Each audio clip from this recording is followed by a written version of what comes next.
Flashback, a 1969 Ford Talladega. Hang on to your couch cushions. Today we're going on a wild ride with Richard Fleener and his 1969 Ford Talladega. The 1969 NASCAR season had only had one winner, and his name was David Pearson. This was his weapon of choice. Along with his NASCAR championship, Pearson and his Talladega were the first to hit 190 miles an hour at Daytona. These cars were designed exclusively to win NASCAR races, and Ford only made 743 of them, just enough to go racing.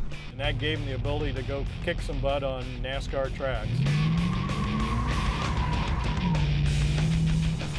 Richard picked this car up in '08, and he and his wife Katrina had been looking for one since they got married. After we got married, we started hunting for Talladegas. It turns out that this was the very first production Talladega built on the assembly line. And when I found that out, I knew I had to have the car. For pushing 40, this car is in great shape. The previous owner did a 7-year frame-off restoration once he realized he had the first one off the assembly line. And this Ford only has a little over 38,000 original miles on the odometer. Under the hood, a massive 735 CFM 4-barrel Holly feeds a hungry 428 Cobra jet, and it sends a modestly rated 335 horsepower through the C6 automatic transmission before it hits those 14-inch wheels. That's all part of the fun of owning a car from the 60s or the 50s. You feel the road, you feel the suspension, you know you're driving a car.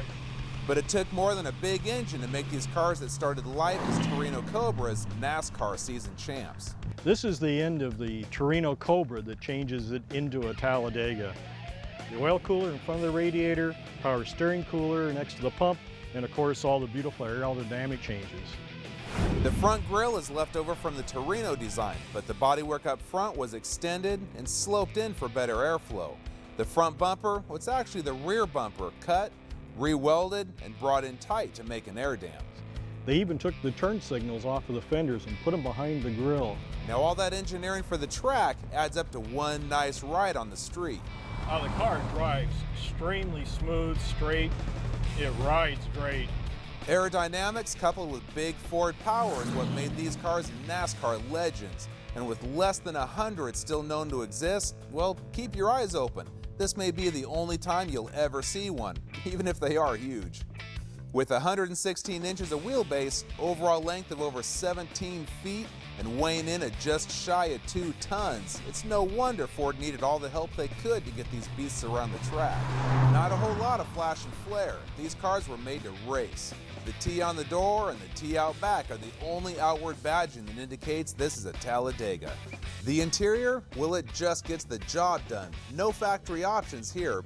Bench seats front and rear, AM radio, and the only spot where the word Talladega is actually written is on the inside of the door. Compared to their rival Mopars, these cars may seem a little plain Jane on the outside, but under that stark exterior lives the heart of a true muscle car.